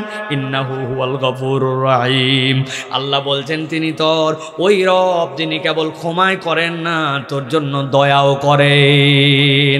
আল্লাহ দয়া না করলে বান্দা তোর কার কোনো আমল দিয়ে কখনো জান্নাতে যেতে পারবে না, ঠিক কি না? অতএব আমরা এই কথাই একমত, আল্লাহ আমাদের গুনাহ অনেক আর আল্লাহ তোমার দয়া অনেক। এখন আল্লাহ বলছেন বান্দা তুই আমার কাছে ফেরত আয়, আচ্ছা তুই আমার কাছে ক্ষমা নিয়ে নে, তাহলেই তো হয়ে গেল, হিসাব বরাবর হয়ে গেল। আজকে আমরা মূলত যে কথা কয়টা শুনতে চাই সেটা হচ্ছে আমরা আল্লাহর কাছে ক্ষমা পেতে চাই, চাই কি না ভাই?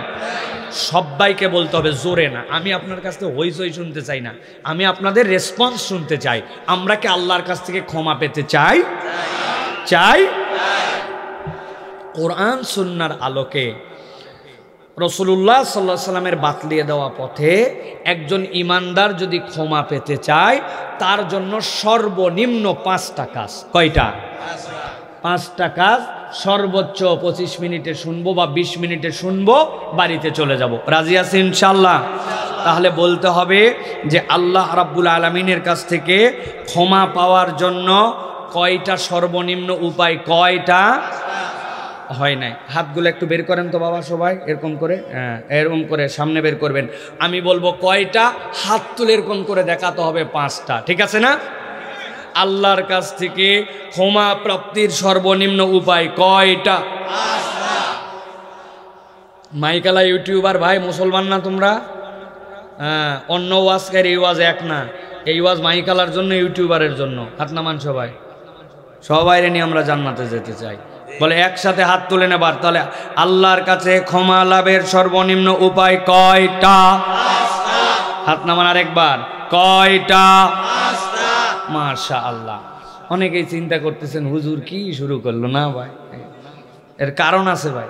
আমি কষ্ট করে বলছি, আমরাও এই ওয়াজ আমাদের বাড়িতে নিয়ে যাব, যাতে করে আমরা আগামীকালকে যাই বড় গলায় শুধু এই ডায়লগ দিব না, একটা বক্তা আনছিল পাটায় ফেলছে, আছে না ভাই? এই বয়ান পাটায় ফেলছে। তোদের বক্তা কিসের বক্তা? বক্তা আমাদেরটা ফাটাফাটি ওয়াজ হয়েছে। এখন একজন জিজ্ঞাসা করছে কি ফাটালো, বলছে তা বলতে পারবো না, কিন্তু ফাটাইছে, তাই না ভাই? এই যে ফাটাফাটি ওয়াজ, এই সকল কোনো ফাটাফাটি ওয়াজ নাই। আজকের ওয়াজ বাড়িতে যাবে, প্রথম থেকে প্রত্যেকটা বিষয় আমি একদম গুছায় গুছায় ভাগ ভাগ ভাগ ভাগ করে আপনাদের মাথায় ঢুকাইছি। মনে আছে তো ইনশাআল্লাহ? শেষে কিন্তু পরীক্ষা নিব ইনশাআল্লাহ। রেডি তো সব? ইনশাআল্লাহ। প্রিয় ভাইয়েরা, চলেন তাহলে ক্ষমা লাভের সর্বনিম্ন উপায় কয়টা? তাহলে আমরা এই 5টা জেনে চলে যাব ইনশাআল্লাহ, ইনশাআল্লাহ। এবং নিয়ত করব আল্লাহ আমাদেরকে এই আমল করে আমাদেরকে তোমার বেগুনাহ বানায়া তুমি আমাদেরকে জান্নাতের উপযুক্ত করে আমাদেরকে বাড়িতে নিয়ে যাও। আমিন বলেন আমিন।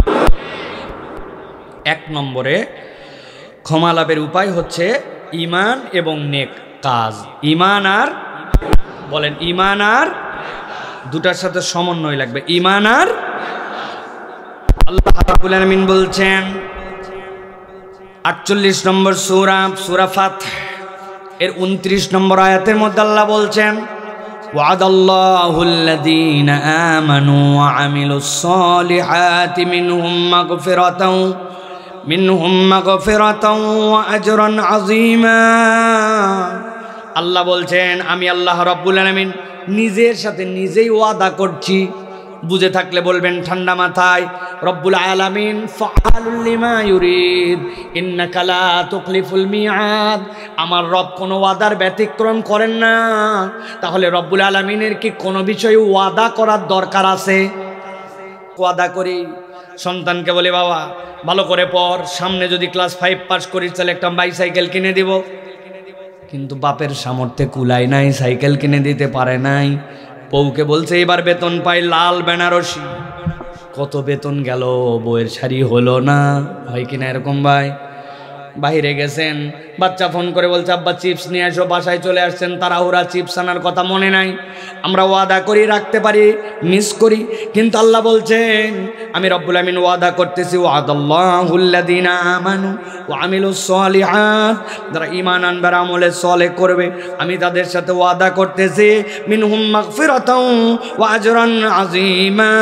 আমি রব্বুল আলামিন অবশ্যই অবশ্যই তোমার ঈমান আর আমলে সালেহের কারণে আমি তোমাকে ক্ষমা করব, আর আমি জান্নাতে তোমার সাথে দিদার দিয়ে দিব। সুবহানাল্লাহ। ওয়াদা করতেছেন কে?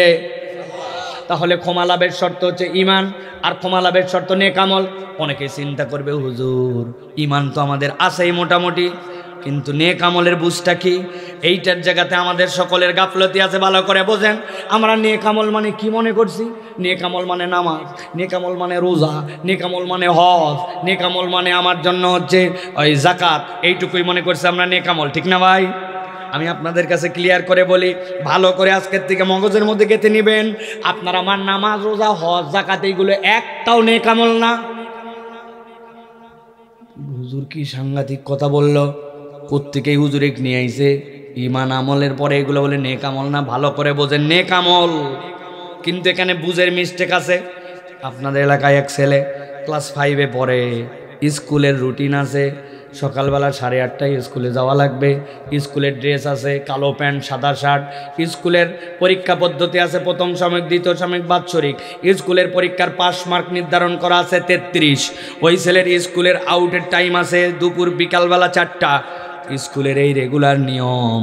এখন যেই ছেলে ক্লাস 5-এ পড়ে ও দুপুর 12টার সময় স্কুলে যায়, স্কুলে কোনোদিন লাল শার্ট কোনোদিন লুঙ্গি পরে যায়, স্কুলে প্রথম সাময়িক দ্বিতীয় সাময়িক পরীক্ষায় অংশগ্রহণ করে না, করলেও কোনোটায় 20 পায় 18 পায়। বুঝে থাকলে ঠান্ডা মাথায় উত্তর দেন, ওই ছেলে কি ক্লাস 5 পাস করে 6-এ উঠবে? যারা বললেন না তাদের বোধহয় উঠবে। উঠবে কেন? এই উদাহরণ দিলাম। ইসলামকে যদি আপনি একটা স্কুল মনে করেন, ভালো করে মিলাই দেখেন, নবীজি বলছেন বুনিয়াল ইসলাম আলা খামসিন শাহাদাতু আল্লা ইলাহা ইল্লাল্লাহ। ইসলাম যদি তোমার একটা ইনস্টিটিউট হয়, এটার একটা বেসিক আছে। তোমাকে শাহাদা পড়তে হবে, সালাত আদায় করতে হবে, রোজা ফরজ হলে রাখতে হবে, যাকাত ফরজ হলে দিতে হবে, হজ ফরজ হলে আদায় করতে হবে। তুমি যদি এইগুলা না করো তাহলে ইসলামের বেনা নাই, ইসলামের ভিত্তি নাই, 33 মার্ক নাই। যার জীবনে 33 নাই সেইটা আবার কেমনে ভালো কাজ হয়? ঠিক কিনা? এই জন্য আপনাদের বোঝানোর জন্য বলছি ভাই, নামাজ রোজা ভালো কাজ, কিন্তু এইটা আপনার 33 মার্ক, এইটা না থাকলে তো আপনার কোনো আমলই নেই। কি ভাই? কিন্তু আমাদের এলাকায় তো অনেক ফুটানিওয়ালা আছে, বলে নামাজ না পড়ি আমার ঈমান ঠিক আছে। আছে না ভাই? আমি একটা গল্প সারা দেশ করি যাতে করে আপনাদের মনে থাকে। পাকিস্তানের এক শিক্ষক নাকি ছাত্রকে জিজ্ঞাসা করছিল, বাবা বলতো এতদিন আমি পড়ালাম, আজকে তোকে জিজ্ঞাসা করি। বলেন ওস্তাদ কি জিজ্ঞাসা? বলে এই দুনিয়াতে কারা কারা নামাজ পড়ে না, তোর গবেষণায় কি মনে হয়?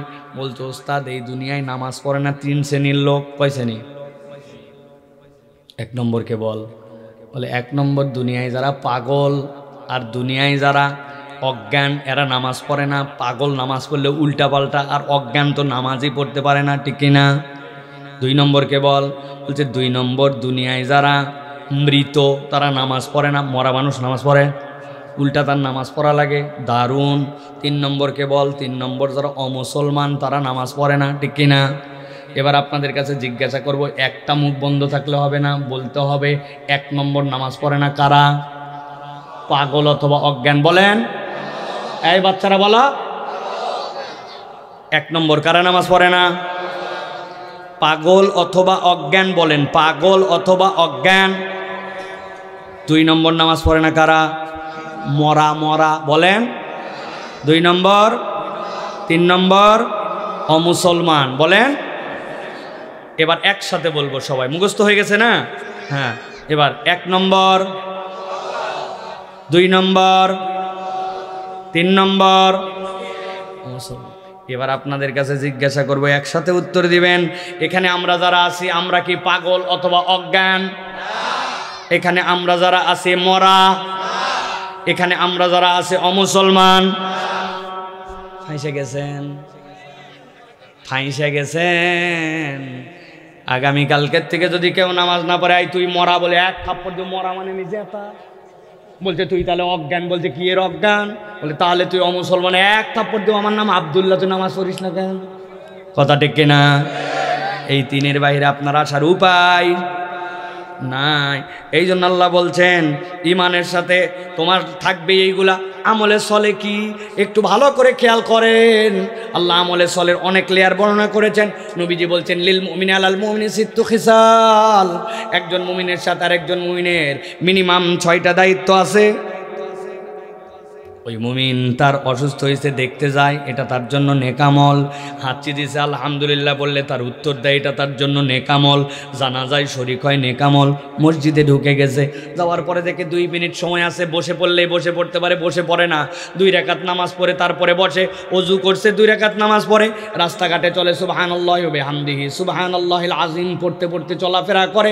প্রত্যেক দিন 50 বার 100 বার আল্লাহর নবীর প্রতি দরুদ শরীফ তেলাওয়াত করে। কোনো একটা লোক বিপদে পড়ছে, তাকে একটু আগায় দেওয়ার জন্য চেষ্টা করে।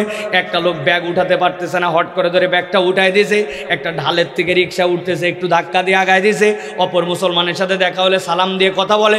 এই যে সারাদিন চলতে ফিরতে আপনার কল্যাণকর কাজ। আল্লাহ বলছেন ইমানের সাথে এইগুলো অতিরিক্ত নেকামল। বান্দা যখন এই নেকামলগুলা করে, আল্লাহ বলছেন ওই বান্দাকে আল্লাহর কাছে আলাদা করে ক্ষমা চেতে হয় না। তার ইমানের সাথে এই নেকামলগুলা মিনহুম মাগফিরা, আল্লাহর পক্ষ থেকে অটোমেটিক তার আমলের গুনাহগুলাকে আল্লাহ মুছে দেন। আজরান আযীমা, আল্লাহ বলছেন তার এই নেক আমলগুলা তাকে কিয়ামতের দিনে রবের সাথে তাকে দেখা করায় দিবে। সুবহানাল্লাহ। তাহলে আমরা চলতে ফিরতেই ভালো কাজগুলা করবো তো ইনশাআল্লাহ। আগামীকালকে টার্গেট করব কমসে কম দিনে 50টা লোককে সালাম দিব। পারবো না? সালাম দেব সুন্দর করে, আসসালামু আলাইকুম ওয়া রাহমাতুল্লাহ, সুন্দর করে সালাম দেব। মুরব্বী মানুষ দেখলে আদবের সাথে কথা বলবো। সুযোগ পাইলে একটু করে মসজিদের মধ্যে প্রত্যেক দিন একটু জোহরে আগে গেছি, আসরে আগে গেছি, বসে পড়বো না দাপ করে, অল্প একটু 2টা রাকাত নামাজ পড়বো। এমনি বসে আছি, হাতে গুনে গুনে আল্লাহুম্মা সাল্লি আলা মুহাম্মদ, আল্লাহুম্মা সাল্লি আলা মুহাম্মদ, আল্লাহুম্মা সাল্লি আলা মুহাম্মদ, আল্লাহুম্মা সাল্লি আলা মুহাম্মদ 10 বার করে ওজিফা বানাই নেব। নামাজ পড়ে ধাপ করে উঠে চলে আসবো না, নামাজের পরে একটু ওজিফাগুলো করবো। যতগুলা ভালো কাজ, ওই ভালো কাজের দিকে আমার আগানোর চেষ্টা করব। রব্বুল আলামিন ইমানের সাথে নেক আমলগুলাকে আপনার আমার গুনাহগুলা মুছার জন্য ব্যবস্থা করে দিবে। এটা গেল 1 নম্বর। তাহলে 5টা কাজের 1 ইমান এবং নেক আমল। 2 নম্বর হচ্ছে আল্লাহর কাছে ক্ষমা চাওয়া। বলেন কি? আপনি যদি ক্ষমা পেতে চান, আল্লাহর কাছে ক্ষমা চাইতে হবে। আমার কিন্তু খুব কষ্ট হচ্ছে কথা বলতে ভাই, একটু আল্লাহর ওয়াস্তে এই কথাগুলো হৃদয়ে ধরে নেন। আল্লাহর কাছে ক্ষমা চাওয়া। কি চাওয়া? আল্লাহ কোরআনে বলছেন সূরা নিসা 110 নম্বর আয়াত, আল্লাহ বলছেন ওয়া মান ইয়ামাল সুআন, তোমাদের মধ্যে যে কেউ অপরাধ করে, ও ইয়াজলিম নাফসাহু, অথবা নিজের অন্তরের প্রতি জুলুম করে, সুম্মা ইয়াস্তাগফিরিল্লাহ, এরপরে আল্লাহর কাছে ইস্তেগফার করে, ইয়াজিদিল্লাহ গফুরুর রহিমা, আল্লাহ বলছেন সে তার রবকে অবশ্যই পেয়ে যাবে মহান ক্ষমাকারী দয়াবান হিসাবে। সুবহানাল্লাহ। তার মানে আপনি আল্লাহর কাছে সবসময় অপরাধ করলে স্বীকার করে আল্লাহর কাছে ক্ষমা চাইতে হবে। রব তুমি আমাকে ক্ষমা করে দাও, তোমার কাছে আমি ইস্তেগফার করি, আস্তাগফিরুল্লাহল আযীম। এইটা কেবল মনের কথা নয়, আপনাকে উচ্চারণ করে আল্লাহর শেখানো পদ্ধতিতে আদবের সাথে আপনাকে আল্লাহর কাছে ক্ষমা চাইতে হবে। আমি 1000 জায়গায় বলি আমরা ক্ষমা চাই অনেক সময় আল্লাহর কাছে, কিন্তু আমরা ক্ষমা চাওয়ার ক্ষেত্রে বেয়াদব। না বুঝে বলছেন ঠিক, আমি বুঝাই দিলে বুঝবেন কত বড় বেয়াদব আমরা, কত বড় বেয়াদব আমরা। আপনার এলাকায় নামাজ হয়, জামাতের মধ্যে দেখবেন ইমাম সাহেব নামাজ সালাম ফিরাইছে, আসসালামু আলাইকুম ওয়া রাহমাতুল্লাহ, আসসালামু আলাইকুম ওয়া রাহমাতুল্লাহ, আল্লাহুম্মা আমিন। আসেনি ভাই? কি বলছেন আপনি ওই জায়গায়? রব্বানা আতিনা ফিদ দুনিয়া হাসানাহ ওয়া ফিল আখিরাতি হাসানাহ রব্বানা যালামনা আনফুসানা। ইমাম সাহেব তাও কিছু বলে, উনি তাও হক আদায় করে, কিন্তু আপনি যখন পার্সোনাল আসসালামু রাহমাতুল্লাহ আসসালামু, কথা বললেন না যে কি ঠিক কি ঠিক, আন্দাজে কি ঠিক? আপনি বলছেন রব্বানা যালামনা আনফুসানা ওয়া লাম তাগফির লানা রব্বানা আতিনা ফিদ দুনিয়া হাসানাহ, এই তো নাকি? ভালো করে বোঝেন বিয়াদবি কেমনে করলাম। আপনার এলাকার একজন মুরব্বী, উনার ছেলের একটা চাকরি দরকার, উনি এমপি সাহেবের কাছে গেছে, এমপি সাহেবের কাছে ছেলেরে নিয়ে যায়, এমপি সাহেবকে দেখা হওয়ার সাথে সাথে বলছে, এমপি সাহেব আসসালামু আলাইকুম, আমার ছেলে কিন্তু নিয়ে চোরকে অনার্স মাস্টার্স পাস করছে, মেহরবানি করে একটা চাকরি দিবেন, আগামীকালকের মধ্যে দিলাম, আসসালামু আলাইকুম। এমপি সাহেব বলবে পাগলাটা কোত্থেকে আসছে, ধর তরে। কি বললো রে? বলছে ওর চাকরি দরকার, বেটার আপনার কাছে দরখাস্ত দিয়ে গেল, ধর ধর, ঠিক কিনা? আপনি অত দূর পর্যন্ত গেলেন না, আপনি গেছেন ওসির কাছে, আপনার ছেলের নামে একটা ওয়ারেন্ট হয়েছে, ওইটা একটা ভুয়া ওয়ারেন্ট, ওইটা ছুটানোর জন্য আপনি অফিসে আসসালামু আলাইকুম বলছে যে আমার ছেলে কিন্তু একটা ভালো ছেলে, তার জন্য কিন্তু ওয়ারেন্ট হয়েছে আপনার জন্য, আপনি দ্রুত তাদেরকে মুক্তি করে দেবেন, আপনাকে একের সন্ধ্যার মধ্যে বলে দিয়ে গেলাম আসসালামু আলাইকুম। বলবি এর বাপ বেটা দুইজনে কি বান, কথা বলেন। আর আপনি আমি কি পরিমাণ গুনাহগার, কি পরিমাণ আমার অপরাধ, আল্লাহর কাছে আমি ইস্তেগফার পর্যন্ত আদবের সাথে করি না। রব্বানা আল্লাহর বোধহয় ঠেকা পড়ছে আমার, কথা বলেন। নবীজি তার 23 বছরের জীবনে কোনোদিন মুসল্লিদেরকে নিয়ে হাত তুলে একসাথে মোনাজাত করলেন না, অথচ নবীজি কখনো ওজিফা ছাড়া নামাজ থেকে উঠলেন না। আস্তাগফিরুল্লাহ আস্তাগফিরুল্লাহ আল্লাহুম্মা আনতাস সালাম মিনকা সালাম আল্লাহুম্মা ইন্নী আলা যিকরিকা ওয়া শুকরিকা রাদিতু বিল্লাহি রাব্বান ওয়া বিল ইসলামি দীনান আল্লাহুম্মা লা মানিয়া লিমা আতাইতা ওয়া লা মুতি লিমা।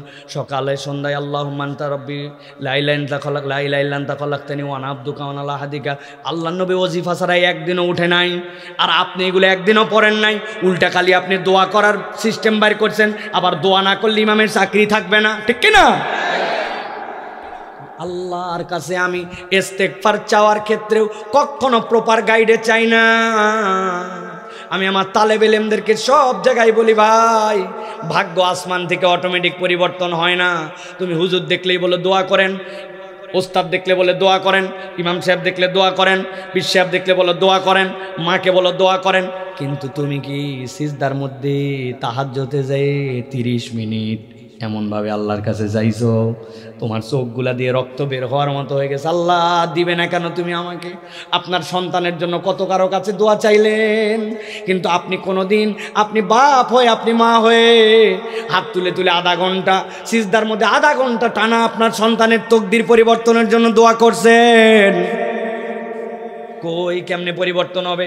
ওই বাচ্চাটা যে মানুষের মতো মানুষ হচ্ছে না, এই সামারের সমাজের মধ্যে ঢুকে যে সে চরিত্রহীন হয়ে যাচ্ছে, এই নোংরা পৃথিবীতে এসে যে সে তার ঈমান হারায় ফেলতেছে, আপনি কি তার হেদায়েতের জন্য দোয়া করছেন?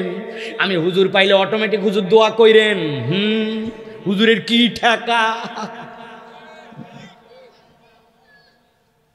আল্লাহ রাব্বুল আমিন এই জন্য বলছেন, আল্লাহর কাছে যদি ক্ষমা পেতে চাও ক্ষমা চাও। আমি কি বুঝাতে পারছি স্বল্প সময় ভাই? আল্লাহর নবী বলতেছেন কি যদি আল্লাহর কাছে ক্ষমা চায়, উল্টা আল্লাহ রাব্বুল আমিন আরো 3টা নিয়ামত তাকে দিয়ে দিবেন। সুবহানাল্লাহ বলেন। 1 নম্বরে কঠিন অবস্থার থেকে আল্লাহ তাকে উদ্ধার করে দিবেন, সে চাচ্ছে আল্লাহর কাছে ক্ষমা, আল্লাহ উদ্ধার করে দিবেন। 2 নম্বরে তার দুশ্চিন্তা দূর করে দিবেন। 3 নম্বর তার রিজিকের পেরেশানি থাকবে না। আপনি ইস্তেগফার করেন, আপনি ক্ষমা চান, আল্লাহ আপনার এইগুলা বোনাস দিবেন। সুবহানাল্লাহ। 3 নম্বরে যদি কেউ ক্ষমা পেতে চায়, আল্লাহ বলতেছেন তাহলে তাকে তওবা করতে হবে। গুলায় ফেলবেন এখন যে হুজুর একটু আগে ইস্তেগফার, আবার তওবা আমি বুঝলাম না। এই দুটার মধ্যে পার্থক্য কি বোঝার দরকার আছে না ভাই? ভালো করে বোঝেন। আল্লাহ বলছেন তুবু ইলাল্লাহি তাওবাতান নাসুহা, তুমি তওবা করো আল্লাহর কাছে। নাসুহা তওবা মানে কি? এই নাসুহা শব্দটা আরবিতে 2টা মসদার থেকে এসেছে, হয় নাসহাতুন অথবা নাসাহাতুন। যদি নুন স হামজা নাসাহাতুন থেকে আসে তাহলে এর অর্থ হবে ফেরত আসা, আল্লাহর সাথে আপনার সম্পর্ক হারা হয়ে গেছিল, আপনি আল্লাহর দিকে ফেরত আসছেন। আন্নাসাতুন মানে আপনার বাড়িতে আপনার স্ত্রী আপনার সন্তানের বাচ্চা হবে কাঁথা বানায়, আপনার লুঙ্গিটা নেয়, বিছনার চাদরটা নেয়, নিজের শাড়িটা নেয়, তিনটা কেটে কেটে আলাদা করে জড়ো করে এরপরে ফোঁড় দিয়ে দিয়ে প্রথমে বড় টোপ, এরপরে ছোট ছোট টোপ দিয়ে প্রস্রাব পায়খানার কাঁথা বানায়, ঠিক কিনা? ওই লুঙ্গির কাপড়টাও পুরাতন, আপনার বিছনারটাও পুরাতন, শাড়িটাও পুরাতন, কিন্তু তিনটা মিলাই একটা এমন মজবুত হয় ওইটা দিয়ে বাচ্চার 6 মাস পার হয়, ঠিক কিনা? আমার আল্লাহ বলছেন তুবু ইলাল্লাহি তাওবাতান নাসুহা, বান্দা ইস্তিগফার মানে ক্ষমা চাওয়া, আর তওবা মানে আল্লাহর কাছে ফেরত আসা। আল্লাহ অতীতে ভুল করছিলাম, ভবিষ্যতে করব না, এখন তোমার কাছে আমি দাঁড়ায় গেলাম। এই তওবা মানে কোনো ছলচাতুরি নয়, 2 নম্বরই নয়, চালাকি নয়। আল্লাহ ফেরার মতো ফেরত আসছি, তোমার কাছে আসছি, আর ভুল করব না, এই প্রমিস দিয়া বান্দা যখন আল্লাহর কাছে তওবা করে, আল্লাহ বলছেন ওয়া হুয়াল্লাযী ইয়াকবালুত তাওবাতা আন ইবাদি ويعفو عن السيئات ويعلم ما تفعلون। আল্লাহ বলছেন রব্বুল আলামিন বান্দার তওবা কবুল করেন, তার যাবতীয় গুনাহ মাফ করেন, আর আল্লাহ জানেন তুই যা করছিস। কে জানেন? ছোট্টবেলায় বাড়ির থেকে বের হওয়ার পরে একটা বড়ইয়ের গাছ পাইছিলাম, হাতের কাছে একটা ঢেল দেখে ঢেল মেরে দিয়েছে, অনেকগুলা বড়ই পড়ছিল, সবগুলা নেই নাই, ডানে বামে দেখায় 5-7টা বড়ই চুনিমুনি বগলে তুলে নিয়ে চলে গেছিলাম, মনে নাই? কথা বলেন, মনে আছে? ঘটনা মনে আছে? নাই। জানে কে? হিসাবের দিন বেরোয় যাবে, এরকম কত কাহিনী আছে আমার জীবনে, মনে নাই। একজনকে বলছিলাম ভাই ম্যাচটা দে তো একটুখানি, একটা বিড়ি ধরাবো, ওই ম্যাচ দিয়ে বিড়ি ধরাইছি, সাথে ম্যাচও পকেটে নিয়ে চলে গেছি, উনারও মনে নাই, আমারও মনে নাই। আছে কি না? একে তো বিড়ি খাই অপরাধ করছেন, 2 নম্বরে ম্যাচ নিয়ে গায়েব করে দিয়েছেন, ওই গ্যাস লাইটার ফেরত দেন না। আপনারা কেউ আপনার সন্তান বলে আমি বুঝাচ্ছি, আপনারা এইভাবে আল্লাহর কাছে সব জানা আছে। আল্লাহ বলছেন ওয়ায়ালামু মা তাফআলুন, যা করছো সব জানে আল্লাহ, সব মাফ করবে আল্লাহ। একবার তুই আল্লাহর কাছে ফেরত আয় বান্দা, ধানাই পানাই করে নয়, আশার মতো ফেরত আয়। রাজি আছি? তাহলে ঈমান এবং নেক আমল, 2 নম্বর আল্লাহর কাছে ক্ষমা চাওয়া, 3 নম্বরে তওবা, 4 নম্বরে তাকওয়া। 4 নম্বর কি? আল্লাহ বলছেন ইন্নাল্লাযীনা ইয়াখশাউনা রাব্বাহুম বিল গায়ব লাহুম মাগফিরাতুন ওয়া আজরুন কাবীর।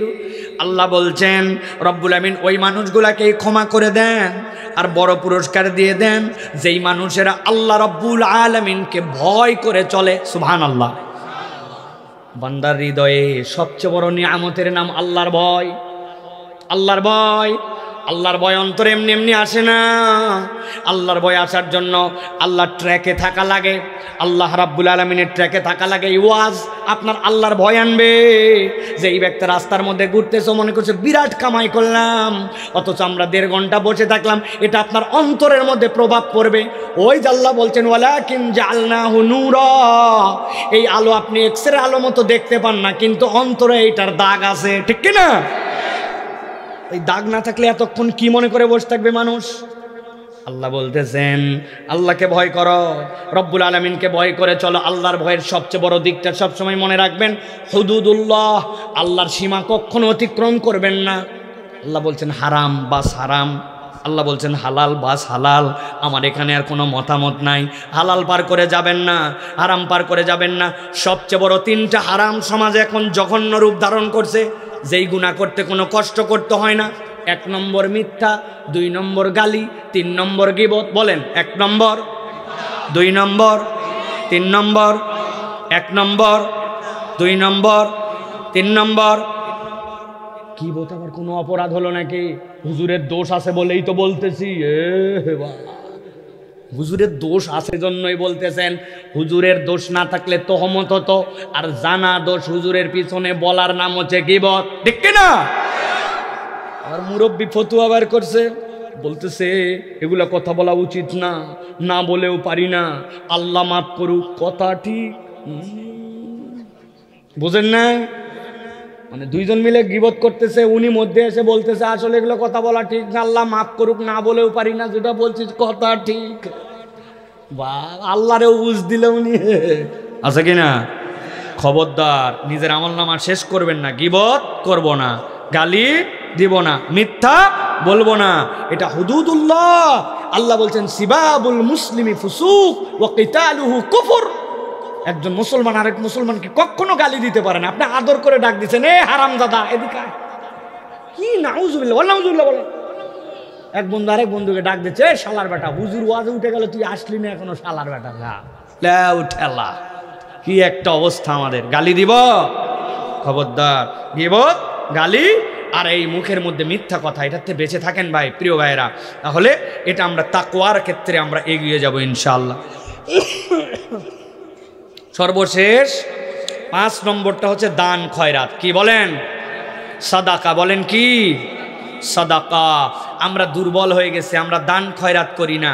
আল্লাহ বলতেছেন সিররাও আলানিয়া, তুমি যখন অপ্রতুল এবং প্রতুল উভয় অবস্থাতে দান করো, তুমি গোপনেও দান করো এবং তুমি প্রকাশ্যেও দান করো। ইমানদার দান করার স্বভাবকারী হবে, ইমানদার কৃপণ হবে না। আমরা তো আলহামদুলিল্লাহ সকলেই দান করি, ঠিক কিনা ভাই? কথা বলেন, জোরে হচ্ছে না তো? বলছেন ঠিক। ইমাম সাহেব কই মসজিদে? হ্যাঁ আছেন হুজুর? ওই খতিব সাহেব, হুজুর আপনাদের লাস্ট জুমার মুসল্লি অনুমান কতজন? হ্যাঁ 200 জন ধরলাম, গড় 200 জনে লাস্ট জুমার কালেকশন কত চিন্তা করছেন আপনি?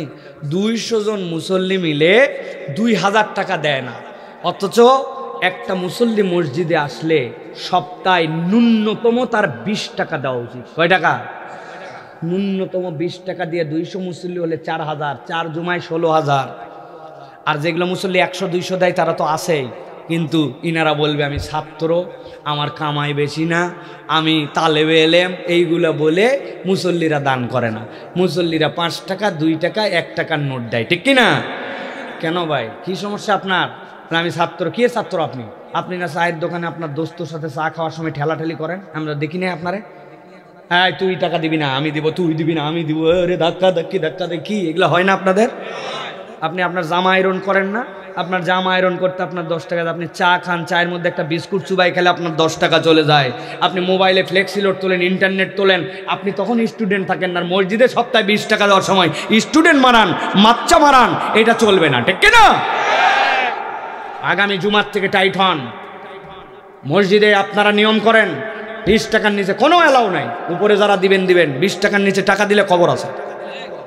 একই বাড়িতে 5 জন যাবেন, 5 জন দিবেন। মা বোনেরা যারা কথা শুনতেছেন মাইকে, বাচ্চা কাচ্চার হাতে 20 টাকা দিয়ে দিবেন। এই বাচ্চারাই বাড়িতে যাই বলবো আম্মা 20 টাকা হুজুর বলছে মসজিদে জুমার দিন দেওয়ার জন্য, পারবে না ইনশাল্লাহ? আবার 10 টাকা খাই ফেলো না জানি আমি। হ্যাঁ অনেকে দেয় না, মানে কি আমার জানা কথা তো ভাই। আমার মসজিদ 12 বছর ধরে ইমামতি করতেছি, যেখানে মুয়াজ্জিন বলছে হুজুর আজকে 70টা 1 টাকা দামের কাঁসার নোট পাইছি। আমি বললাম বহু লোক আছে 20 টাকার কয়েন 1 টাকা করে নিয়েছে। কই হুজুর আন্দাজে বলেন না আপনি? 1 টাকার নোট 20টা নিয়ে আসবে এরকম কোনো লোকই না। ওই 1 টাকা দেওয়ার নাই লোক এখনো আছে কি না? পরিবর্তন হব তো আমরা ইনশাল্লাহ। কৃপণের ধন বাড়ে না, গুনাহ খাতা মাফ হয় না। আল্লাহর ঘরে 20 টাকা জুমার দিন দিতে পারেন না, আপনি কি হয়েছেন? আপনি আমরা নতুন নিয়ম করব অল্প দিনের মধ্যে। আন্দোলনটা শেষ হোক, এই সিজন পুরো আন্দোলন করতেছে, আন্দোলন শেষ হোক, এরপরে নিয়ম করব কৌটা চালায় কোনো টাকা কালেকশন হবে না। সবগুলা ব্যাগ নিয়ে যাবে আর পকেটে করে টাকা রাখবে। ব্যাগ ধরবে, সামনে টাকা দেন, বলতেছে টাকা নাই, বলতেছে আমার থেকে নেন, 20 টাকা হাওলাত দিলাম, ফেলেন। হ্যাঁ 20 টাকা ফেলেন, আপনার চিনে নিলাম, পরে আসরের সময় আপনার থেকে নিব। টাকা নিয়ে সামনে থেকে যাওয়া হবে, ঠিক না? বাপরে, কৌটা আগুনের বেগে চলে যায়, 60 3 বার 33 বার তসবি পড়ার সময় পাওয়া যায় না, এক কাতার শেষ। কি শুরু করছেন আপনারা? আল্লাহর কাছে ক্ষমা পেতে চাইলে দান খয়রাত করতে হবে ভাই, ঠিক কিনা? এটা ফিক্সড ডিপোজিট, এই টাকার কোনো জাকাতে দেওয়া যায় না, মান্নত হয় না, এই টাকা অন্য কোনো টাকা হয় না। মাম্বানা আলিল্লাহি মাসজিদান বানাল্লাহু লাহু বাইতান ফিল জান্নাহ, আল্লাহ তার জন্য জান্নাতে ঘর বানায় দিবার। 20 টাকা আপনার পকেট থেকে বের হবে না সপ্তাহে, এত অভাব। আরেকটা দোষ আছে, মসজিদের কামায় বরকত না, ইমাম মুয়াজ্জিন কোটায় আগে টাকা দেয় না, ওনারা খালি ঘোষণা দেয়, হ্যাঁ টাকা দেন আপনারা সবাই, আমি আদাল্লু আলাল খাইরি ফাইল, প্রত্যেক ইমাম মুয়াজ্জিনকে সবার আগে টাকা দিতে হবে, ঠিক কি না? এই দেখছেন খুব জোরে ঠিক বলছে। ইমাম মুয়াজ্জিন সাহেবের বেতন কত ধরবো? কয় টাকা বেতন? কত? আহা, একটু বাড়ান, ইমাম মুয়াজ্জিনের বেতন বাড়ান। আল্লাহ রাব্বুল আমিন আমাদেরকে বোঝার তৌফিক দান করুক। তাহলে আমরা দান খয়রাত করবো তো ইনশাআল্লাহ। ইমানদারের উত্তম দান হচ্ছে আমার টাকা নাই তাও আমি দান করবো। সুবহানাল্লাহ। একটা গল্প বলে শেষ করে দিই আজকে, এই আলোচনা যেন হৃদয়ে থেকে যায় আপনাদের। এক লোক, তার কাছে একটা এতিম বাচ্চা এসে টাকা চাইছে যে বাবা যে আমাকে কিছু হেল্প করেন। পকেটে হাত দিছে, আরে মানি ব্যাগ নাই, এই পকেটে থাকতে পারে, মানি ব্যাগ নাই। চিন্তা করছে অনেক সময় খুচরা টাকাও তো পকেটে আলাদা করে নি, হাই কোনো জায়গায় টাকা না। ওই লোক এমন বিব্রত হইছে, সত্যি ধনী মানুষ টাকা চাইলে টাকা দেয়, কিন্তু ওই দিন তার মানি ব্যাগ আনতে মনে নেই, কোনো পকেটে টাকা নাই। বিব্রত হয়ে ওই বাচ্চার গায়ে হাত দিয়ে বলছে, বাবা রে আমি তোকে টাকাই দিতে চাইছিলাম, বিশ্বাস কর বাপ, পকেটে মানি ব্যাগ ভুলে আইছি, কোনো পকেটে টাকা নাই, কি একটা বেকায়দার মধ্যে পড়ে গেলাম বাপরে, আজকে দিতে পারলাম না, তুই মনে কষ্ট নিস না আব্বা, তো আল্লাহ বরকত দেখ, অন্যদিন তোকে দেখলে কিন্তু আবার দিব। যেই না এই দোয়া করছে, সাথে সাথে ওই ছেলে দোয়া করতেছে, আল্লাহ আপনার প্রত্যেক দিন এরকম মানি ব্যাগ সারা বার হওয়ার তৌফিক দেখ। ওই লোকের বুকটা ফাইটে গেছে, হায় বেচারি, একদিন আমি টাকা দিতে পারি নাই, আর আমারে এত খোঁসা দিয়া এইরকম বদদোয়া করলো।